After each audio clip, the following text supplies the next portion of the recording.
Deixa eu dar bom dia para ela, que já está aqui junto com a gente. Bom dia, doutora. Bom dia, seja bem-vindo. Muito obrigada por você estar aqui hoje junto com a gente. A Paloma é médica pneumologista, né?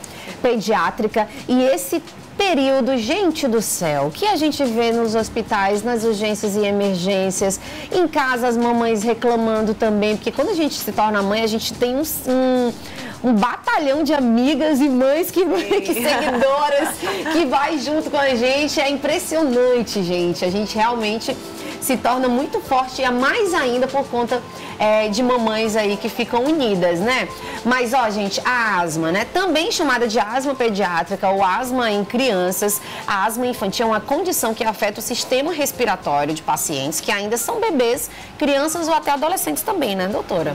E é importante ressaltar que problemas respiratórios em bebês e crianças são relativamente comuns, uma vez que o sistema respiratório e imunológico deles ainda está em formação.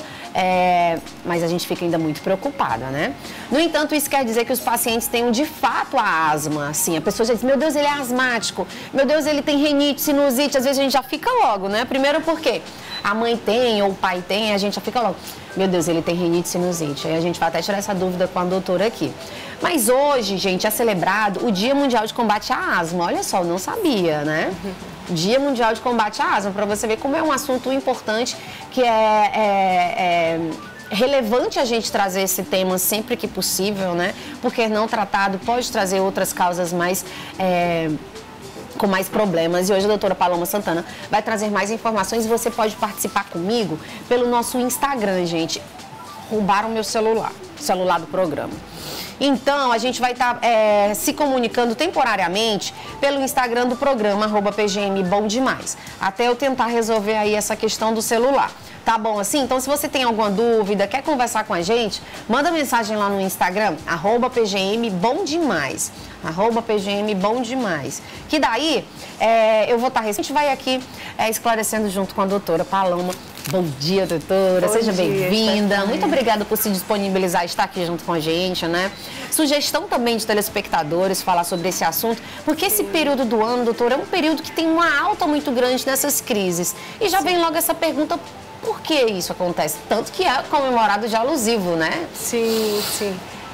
Primeiro, obrigada pelo convite, né, por estar aqui falando desse tema realmente muito importante, porque a asma ainda é uma causa assim, expressiva de internações, de mortes, né, no Brasil e no mundo. Então, realmente, a gente tem que falar sobre o assunto.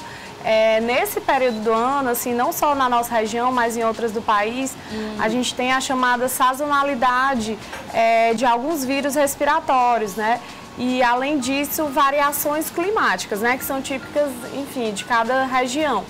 Mas essas duas condições realmente desencadeiam crises de asmas, né? Então, tanto infecções virais quanto variações de temperatura realmente são potenciais causadores de crises, né? Das famosas crises de asmas. Que se caracterizam justamente por sintomas clássicos, né? Como tosse, dor no peito, o famoso chiado no peito, né? Que é a sibilância. Então, assim, a asma é uma doença crônica, né? Muita gente... É uma doença crônica, doutora? Eu já fiz até aquela pergunta. O que é mesmo a asma, doutora? O que significa a asma, né? Então, a asma realmente é essa doença crônica que, infelizmente, não tem uma cura, né, definitiva. E que o que acontece nela é justamente uma inflamação, né, dos brônquios, que são parte lá das vias respiratórias, né, dentro do pulmão, a arvorezinha que leva o ar até os alvéolos. Então, na asma, o paciente já tem uma predisposição, geralmente genética, né? E aí... Então tem predisposição genética, doutora? Por isso que você mesmo falou, assim, quem tem pai, mãe, o pai e mãe que já tem asma, né, já realmente se preocupa que o filho tenha. E isso é realmente um fator de risco, esse antecedente familiar, né? A gente fala de asma, mas essa questão de rinite, sinusite também, doutora, ou não? São doenças separadas, São separadas. Mas, assim, na asma, porque existem vários tipos de asmas, a mais conhecida é a asma alérgica, né? E a rinite alérgica, por exemplo, está muito associada, assim, muitos pacientes que têm asma também têm rinite alérgica, né? E são doenças que andam juntas e que o descontrole de uma pode levar realmente ao descontrole da outra também. Né? Já então a gente vai falar sobre os tipos de asmas, mas eu queria que você primeiro comentasse aqui com a gente como é que a asma pode se manifestar, como que ela aparece na criança, o que a gente tem que ficar atento. Sim, então, assim, como eu falo, esses sintomas respiratórios, às vezes até confundem. Confunde, né? Porque muitas doenças vão causar tosse, né? Às vezes falta de ar. Na criancinha, principalmente na criancinha menor, às vezes tem chiado no peito por outras causas, né? Mas na asma, além desses sintomas clássicos, o que a gente vê são os fatores que desencadeiam, né? Então, esses que eu conversei, principalmente aeroalérgenos, então, poeira, fumaça, a exposição a animais, né? A fumaça de cigarro, substâncias de cheiro forte. Então, pacientes que têm esses sintomas de tosse, falta de ar, chiado, classicamente desencadeados por esses fatores. Às vezes o exercício também, né, piora, sim.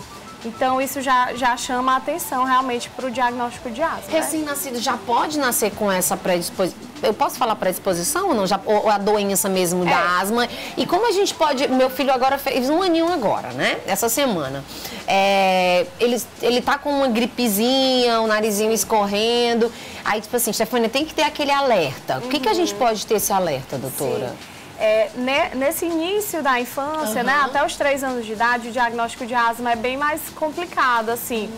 Né, porque justamente existem outras doenças, como por exemplo a bronquiolite viral aguda, né, que está sendo bem falada, que ela causa sintomas muito semelhantes aos de asma, né, mas são característicos de uma doença aguda, que tem resolução, né, e que não vai ser crônica como a asma. Sim. Né? Então, assim, classicamente a asma a gente consegue diagnosticar com mais segurança a partir dos 3 anos de idade, né, e aí vai ser justamente nessa criança que na maioria das vezes já tem um antecedente na família, que já tem outras doenças alérgicas, como você citou, a rinite, às vezes uma dermatite atópica ou uma alergia alimentar, né? Então, realmente, nesse início, nos primeiros 3 anos, às vezes é um pouco mais difícil, mais delicado, e a gente tem uma outra condição, uma outra classificação diagnóstica que a gente chama de bebê chiador ou lactente sibilante. Então, o que é isso, doutora? Que é realmente aquele bebê que ele tem crises semelhantes à da asma, né? Com falta de ar, com chiado, mas que são classicamente desencadeadas só por infecções virais. Então, aquele bebê que gripou, enchia o peitinho e cansa, né? Então, não obrigatoriamente ele vai ter asma, né? Ele pode, depois de 2, 3 anos de idade, ficar bem e não ter mais crises, diferente da asma que não tem uma cura definitiva. Então as mamães não precisam se assustar logo de início, né? Mas claro que é sempre importante a avaliação médica, né? Porque o especialista é que vai conseguir fazer essa diferenciação, né? Entendi. E o acompanhamento que é sempre importante, porque no primeiro episódio, no segundo, a gente não consegue definir ainda. É isso que eu ia perguntar. De quanto em quanto tempo isso pode estar ocorrendo com a criança, doutora? É recorrente, tipo semanalmente, mensalmente, vem essas crises? Aí é bem individualizado, né? Realmente não tem como a gente prever. E aí o que vai proteger a criança, por isso que o diagnóstico o mais precocemente possível da asma é importante, porque existe tratamento preventivo, né? Não existe um tratamento curativo, mas existem medicações, principalmente inalatórias, que o paciente vai usar ali por um período e vai prevenir que ele tenha essas crises com frequência, né? E em algum momento ele pode chegar até a ficar sem medicação e ficar bem, sempre mantendo esses cuidados com o ambiente, né? Entendi, doutora. A gente tem mensagem aqui perguntando no nosso Instagram e você pode participar também. Vai lá no nosso Instagram, @pgmbomdemais, manda mensagem pra gente. A Edna lá de Timon tá perguntando tratamento para asma. A gente também quer saber, né? Muitas mamães que estão aí acompanhando a gente. Você falou que ela pode ter um controle, né? Então, esse tratamento é super importante e a gente ter atenção. O que a gente pode fazer, doutora? Sim. Então, o tratamento, né, realmente é individualizado, existem várias etapas e várias opções de tratamento com medicações diversas, né, mas o principal tratamento é realmente a terapia inalatória, né, que são com as famosas bombinhas, né? Acho que até hoje em dia muita gente ainda tem um pouco de tabu em relação às bombinhas, tem preocupação com efeitos colaterais, mas são medicações muito seguras, né? E que quando necessárias e bem indicadas fazem a diferença e evitam às vezes o uso recorrente de outras medicações como o corticoide, como antibióticos, que às vezes esses pacientes usam de forma desnecessária e que trazem muito mais efeitos colaterais. E mesmo bebezinhos também a gente tem esse... Sim, sim, doutora? Às vezes, sim. Nossa, olha só, tem mais perguntas aqui no nosso Instagram. Vai lá também, manda pergunta pra gente, @PGM, bom demais. Bom dia, meu filho está com quase 1 mês gripado, olha só. E toda vez que ele vai dormir, ele ronca muito. Já percebi que ele fica cansado algumas vezes. Ele diz que faz a lavagem nasal, faz inalação nele. Será que ele tem algum sinal de asma? Ela diz que ele tem 4 anos. Essa história de 1 mês gripado, né? Eu acho que é uma queixa de muitas mães, né? Não é, doutora? Nesse primeiro semestre, principalmente, né? O que a gente tem é que, na verdade, as crianças acabam tendo contato com vírus um atrás do outro e emendam um quadro no outro, às vezes acham que é um quadro só. Mas no caso desse paciente aí é um pouquinho diferente porque ela fala desse ronco noturno, né? Dessa respiração mais oral, que isso já não é tão característico, né, da asma. A asma dá o cansaço, mas não tem um acometimento importante de via aérea superior, né? Então, nessa criança, por exemplo, existem outros diagnósticos diferenciais que são importantes, né? Como, por exemplo, a hipertrofia de adenoides, né? Que é outra coisa que dá essa dificuldade de passagem de ar, principalmente à noite, né? E que pode dar roncos noturnos na criança. Também, né? Doutora, você falou aí, pontuou algumas causas que podem trazer a asma, né? Pelo... Morro de medo, que lá em casa é cheio de cachorro. Meu Deus do céu, que a mamãe não esteja assistindo hoje aqui. Pelo de cachorro, poeira, enfim, que a gente não pode fugir. Genético também, mas tem alguma outra que a gente tem que ter um alerta? Assim, todos esses fatores ambientais, é importante que se tenha um cuidado geral, né? Mas isso como eu tô falando, também é muito individualizado, né? Então, os bichinhos às vezes são um pouco condenados, mas para tudo existe um bom senso, né? Enfim, tem como você ter um animal e manter ele um pouco mais fora de casa, não deixar no quarto, né? Além disso que você falou, produtos de cheiro muito forte. Produtos de cheiro muito forte, né? Podem desencadear crise, como por exemplo o uso de amaciante. Às vezes o próprio amaciante da roupa desencadeia crise. Olha só. Fumaça, né? Então, tabagismo passivo. Então, muitas vezes os adultos que convivem com asmático falam: mas eu fumo fora de casa. Mas mesmo assim, né? Aquele cheiro que impregna, né? Em quem fuma, realmente pode prejudicar a criança. Então, o ideal é que o adulto que conviva, né, com asmático realmente não fume. Tá vendo aí? Mais uma pergunta aqui da Thaís Santos. Ela tá perguntando novamente se é hereditária. Pode ser também, né? Sim. O fator genético é muito importante na asma. Aí tem outra pergunta aqui. Estefânia, meu filho tem uma crise forte de tosses quando é bem cedo da manhã e quando é tarde da noite. O que devo fazer para amenizar essas tosses? A tosse é uma das principais queixas, né, no consultório da pediatria e existe um vasto número de diagnósticos diferenciais para essa tosse. Então, realmente, né, o paciente que está com uma tosse crônica, mais de 3 semanas, 4 semanas, ele precisa de avaliação, tosse, né? do nada, doutora? Tipo, tosse do nada, a pessoa pode começar a tossir, tem que ter um alerta, né? Sim. E no caso da asma, né, às vezes ela não vem dessa forma tão clássica como eu falei. Existe uma variante da asma, que a gente chama de tosse variante asma, que ela vem praticamente só com sintoma de tosse, né? Mas é uma tosse que tem uma distribuição característica, que responde às medicações para asma, então realmente é uma das coisas que levanta também, né, essa suspeita. Essa suspeita, né? Bom dia, doutora. Estefânia, sou asmático, faço tratamento há 6 anos, tive uma melhora muito expressiva dentro desse tratamento com as bombinhas, como você já pontuou, doutora, mas ainda dou crise e ultimamente ela tá vindo todas as vezes que eu espirro. Esse tratamento será pro resto da minha vida? Aí ele estava dizendo, teve uma melhora de 90%, mas eu ainda sou dependente das bombinhas. É o Rafael de Timon. Lembrando que hoje ele tem 25 anos aí de idade. Certo, Rafael, obrigada pela muito tempo. Obrigada, Rafael, pela pergunta. Porque como a gente conversou, a asma é uma doença crônica, mas isso não significa que é uma sentença e que esse paciente vai precisar de medicação para o resto da vida, né? O que ele precisa para o resto da vida é de acompanhamento. Então, às vezes, o que acontece é isso, o paciente inicia o tratamento, fica muito bem e depois descontinua, nunca mais volta no médico, né? Então, essas reavaliações são importantes justamente para avaliar, porque às vezes é necessário um ajuste de dose, um ajuste de medicações, né? E aí, depois que o paciente está um bom tempo estabilizado, é que a gente vai desmamando essas medicações. Então, para o Rafael é importante que ele retorne ao pneumologista, né? Principalmente no adulto, além da avaliação clínica, existem exames complementares de função pulmonar que são importantes também. Nossa, olha só. Tem mais pergunta aqui. Doutora, me fala logo se a asma tem cura. Minha filha tem 13 anos, mas como é o diagnóstico para saber se é asma mesmo? Então a gente já deixou claro hoje aqui que infelizmente não tem cura, né? Mas tem controle e o paciente consegue ficar bem em algum momento até sem medicação, né? No adolescente, às vezes, né, tem um pico realmente de piora. E é importante que ele seja avaliado, né? E que ele provavelmente, no caso da filha dela, né, que tem sintomas, que realmente precise de medicação, né? Mas a asma, infelizmente, não tem cura, tem muito mito. Gente que fala que jabuti cura a asma, não, né? Eu ia perguntar que coloca o jabuti em casa, né? Doutora, desculpa, vou até botar aqui. Eu tava atrás de um jabuti. Eu tava atrás de um jabuti, vou deixar lá em casa. É mito? É mito.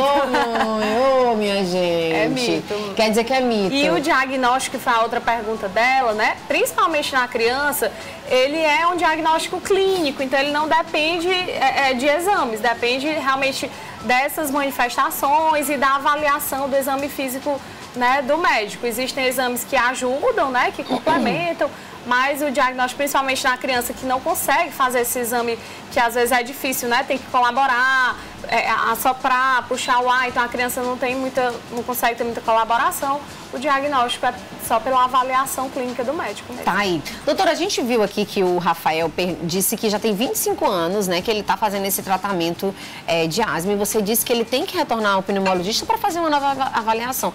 E agora vem aquela pergunta, de quanto em quanto tempo que crianças, jovens, adolescentes ou adultos têm que ir ao pneumologista para estar fazendo essa reavaliação, ver como está essa asma, sim, o que se tem que mudar medicamento, como é que funciona? O paciente que está em uso de medicações ou que não esteja com sua asma controlada, ele precisa de uma frequência de no mínimo a cada 3 meses de retorno às consultas, né? À medida que ele vai adquirindo o controle da doença, que a gente vai desmamando medicações, né? Ou que ele chega a ficar, inclusive, sem uso de medicação contínua, aí a gente pode ir aumentando esse intervalo, né? Para até a cada 6 meses, né? Mas principalmente na criança é interessante que ela tenha esses retornos regulares aí com o especialista. Ter os retornos regulares, principalmente na fase... Gente, vocês estão ligando aqui pro WhatsApp, pro Instagram, minha gente manda mensagem, eu tô passada aqui. Não consigo nem ver as outras mensagens aqui, ó, não consigo. Mas, doutora, a gente trouxe aqui também, porque hoje é o dia alusivo, né? Convidou a doutora também, sugestão de vocês, telespectadores, a asma, né? Tem alguma campanha que vocês estejam fazendo hoje em algum local, fazendo essa conscientização para as mamães, jovens e adolescentes?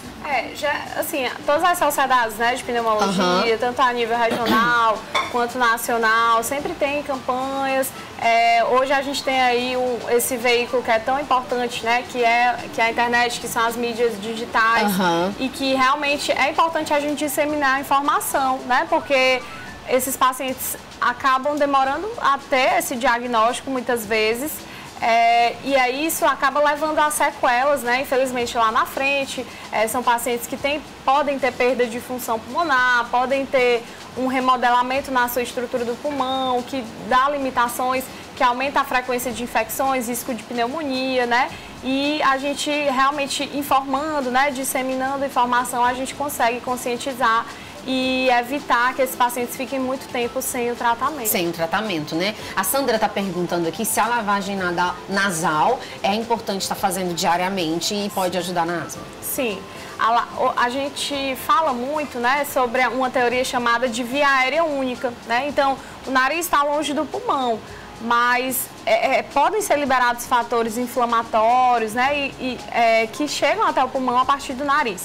E a primeira via de contato, por exemplo, de um agente infeccioso, de um vírus, é o nariz, né? E às vezes uma infecção de via aérea superior vai desencadear uma crise de asma. Então, a lavagem nasal cada vez tem ganhando mais importância, né? Assim, não só quando a criança está doente, mas profilaticamente também é super importante e sim, vale a pena a lavagem nasal e pode contribuir sim com a profilaxia para evitar crises de asma. Para evitar crises de asma, né? E doutora, quando a pessoa tem uma crise, o que de inicial a pessoa tem que fazer? Então, sempre o paciente que tem o seu acompanhamento, a gente já faz um plano para o que ele deve fazer durante a crise. Nossa. Então, algumas medicações ele já tem a orientação de como usar, né? Ele precisa saber em quais momentos ele dá para manejar em casa ou tem que procurar o pronto-socorro, né? Então, existem sinais de alarme de desconforto mesmo na respiração.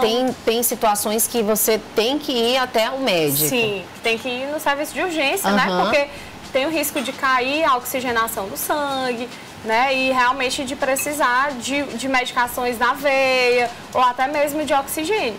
Então, existem crises de asma grave que, enfim, levam o paciente à internação, às vezes até uma intubação, né?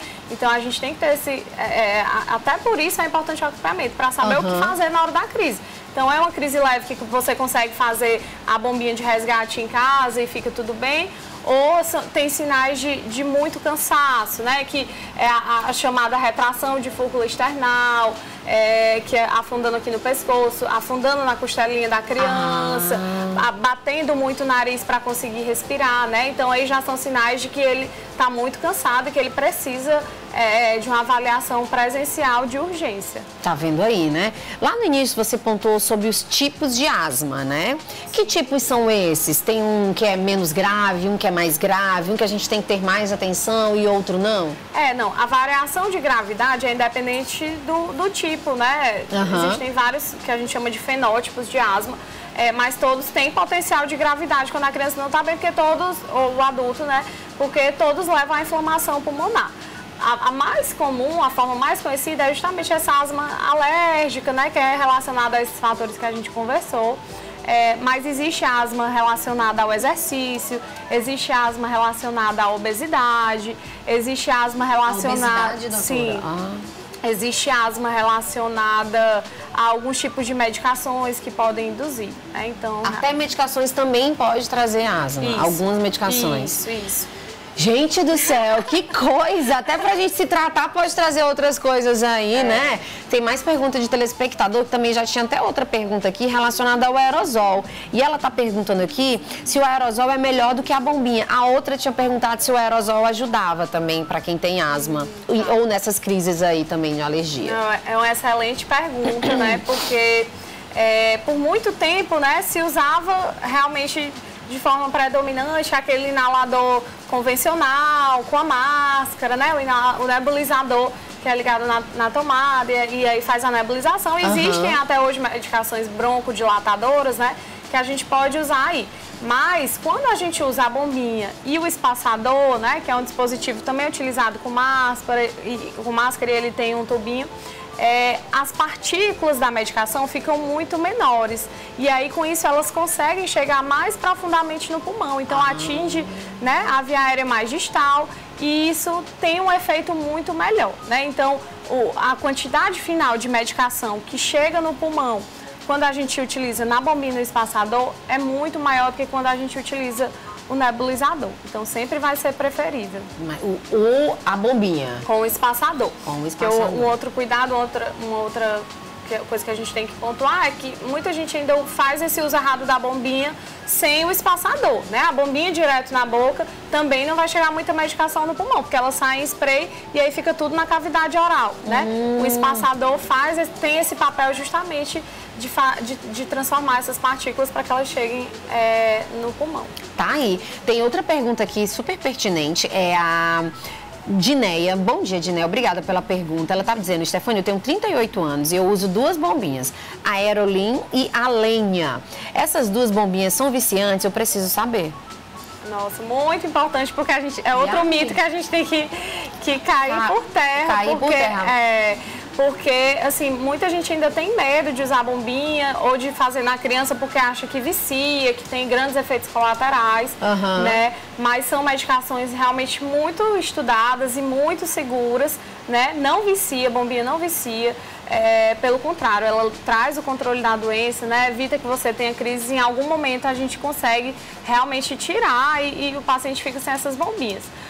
Muito pior do que usar uma bombinha é usar medicações que aí eu trago esse alerta para o uso do corticoide oral, que é muito recorrente, porque é uma medicação que as mães compram sem receita, que acham que tem uma melhora rápida, porque ele tem um potencial anti-inflamatório muito grande, mas que é uma medicação que essa sim é cheia de efeitos colaterais a curto e a longo prazo, atrapalham o crescimento da criança, aumentam o risco de obesidade, de diabetes, alterações visuais, alterações ósseas. Então, assim, é muito melhor você estar controlado, no caso dela, usando a bombinha, do que ela precisar, né, em crises, ficar fazendo uso do corticoide oral. E por que são feitos o uso desses corticoides, assim, de forma exagerada, doutora, e desregrada?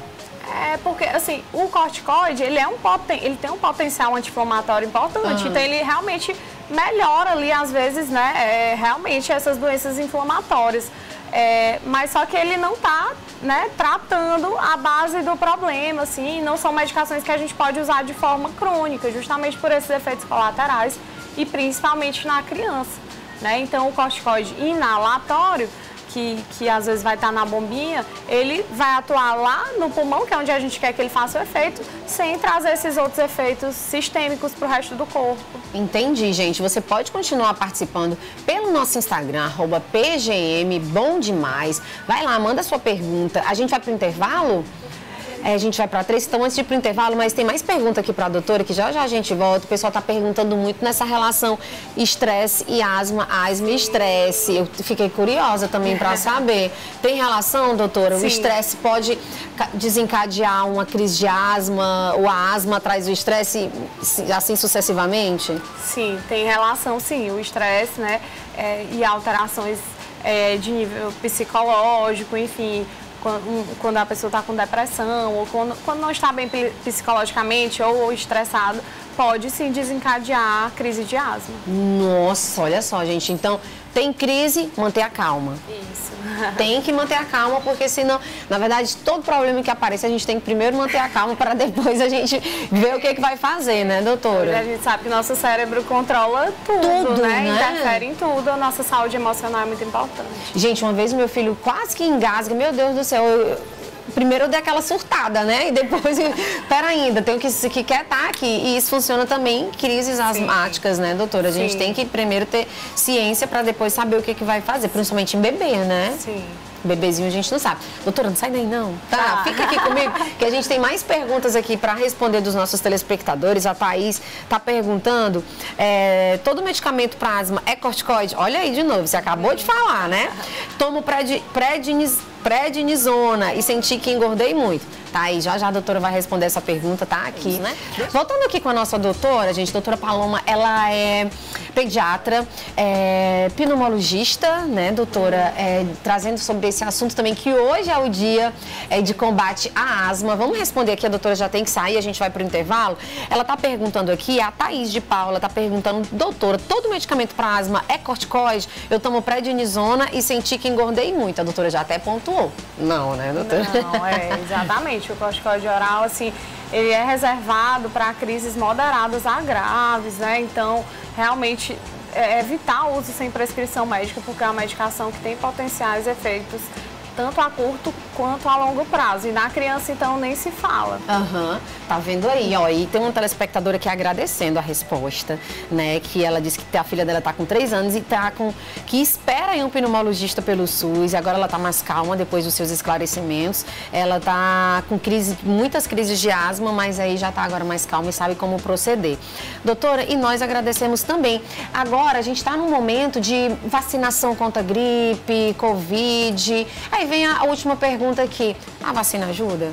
Sim, muito importante, justamente porque a vacina previne infecções, né, respiratórias por esses vírus, né, que são agentes causadores de infecções tanto de via aérea superior quanto também de pneumonias, né? E o paciente asmático, ele já tem, né, uma tendência a ter crises quando ele tem contato com esses vírus ou quando ele tem quadros moderados por esses vírus. Então, a vacinação é super importante, né? Tanto no paciente asmático, inclusive ele faz parte do grupo prioritário para essas vacinas, né, de vírus respiratórios, e também nos pacientes não asmáticos, né, a vacinação realmente é de extrema importância. Tá aí, gente, hoje a gente recebeu aqui a doutora Paloma Santana, falando sobre esse tema tão importante. Doutora, coloca as redes sociais da doutora Paloma aí na telinha para o pessoal de casa seguir, acompanhar. Você sempre fala sobre esses temas, né, doutora? É sempre importante a gente estar atualizando todo mundo de casa e quero mais uma vez lhe agradecer por a sua disponibilidade de estar aqui hoje falando sobre esse tema e ajudando tantos telespectadores, como a gente pôde ver aqui, esse feedback tão maravilhoso. Ó, ela tem mais pergunta aqui, eu vou passar para ela, ela vai responder lá no Instagram dela, viu, gente?